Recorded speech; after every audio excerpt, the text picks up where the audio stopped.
Преди повече от 1300 години в Добруджа, на мястото, където днес е разположена крушарската община, в това прекрасно кътче, вплело в едно богата история, неповторима култура и уникална природа, се слага началото на днешна България.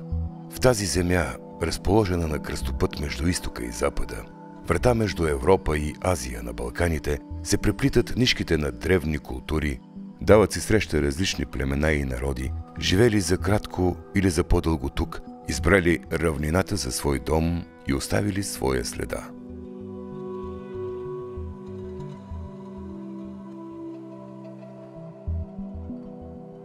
Крушари и околните села са привличали хората още от дълбока древност. Археологическите материали свидетелстват, че това място е обитавано от човека от най-стари времена.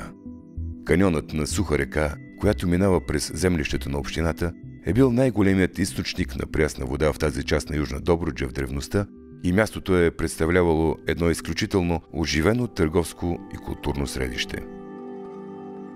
Тук, преди около 1500-600 години, е бил един от най-крупните центрове на европейската християнска цивилизация. Намираме се в Георевлери, най-големият раннохристиянски скален манастирски комплекс на територията на Европа.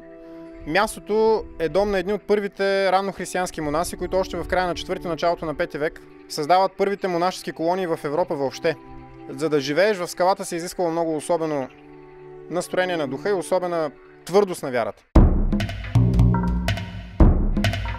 Зад нас се намира една друга част от скалния манастирски комплекс Георевлери, която е известна с някои имена: Тарапаната, Монетарницата или Лицето.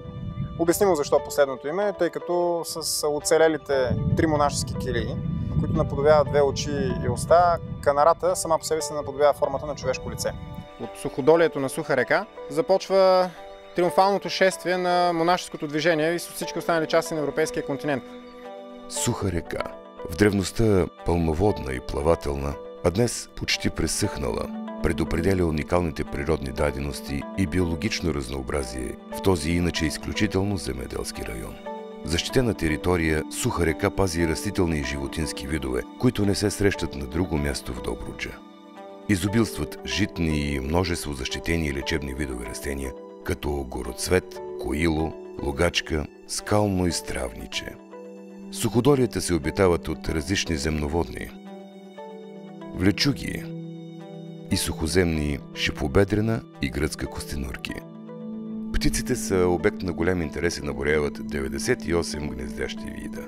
Сред тях са египетския лешоят, ловен сокол, червеноглава сврачка, пухъл, белооплашат мишелов, алпийски бързолет, червенокръста лястовица. С прелетните птици тук могат да се наблюдават 132 вида.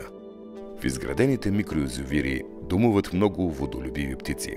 Зеленоглава патица, видове чапли, бял и черен щъркел. Язовирите са и място за спортен риболов. Намиращите се на територия община Крушари 31 пещери са обитавани от прилепи. Белогръдият търлеч, който живее в региона, е включен в Червената книга на България. Крушари пази и съхранява традициите и любовта към културата, просветата и фолклора.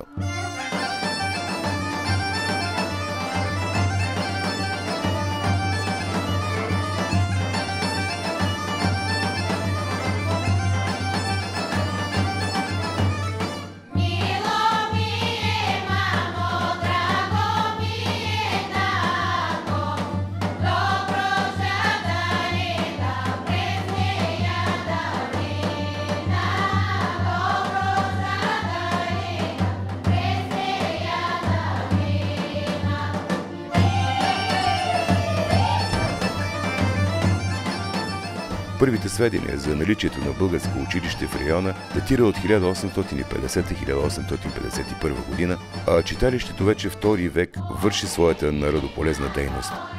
То носи името на Йордан Драгнев, просветител и учител, който през 1894 година образува първата читалищна група в собствения си дом. Той дарява мястото за строежа на църквата Свети Димитър, обявена за паметник на културата от местно значение.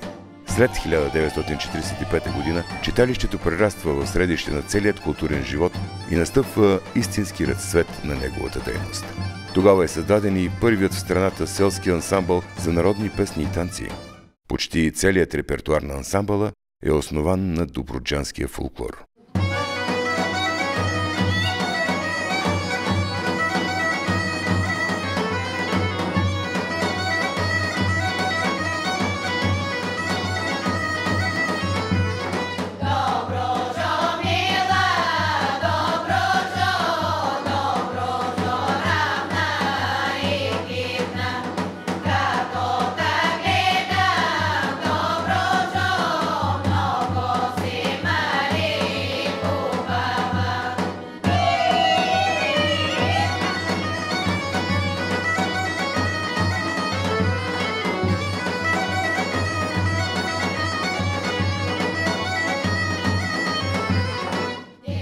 В края на май се провежда национален събор на преселилите се от Северна Добруджа българи, а всеки юни кулинарен фестивал «Празник на гърнетата» представя и популяризира традиционни за тази част на Добруджа ястия.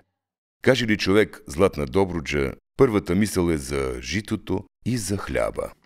Приготвянето на хляба е първият и най-важен ритуал, който често бележи началото на всеки празник.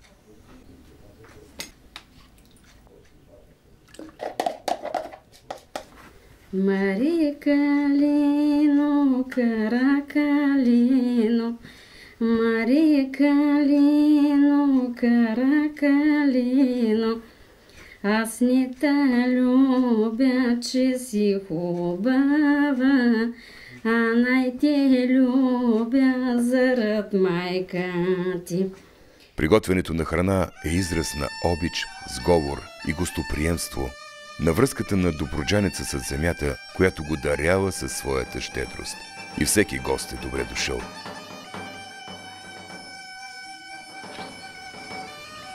Заповядайте, гости, добре дошли в нашия дом.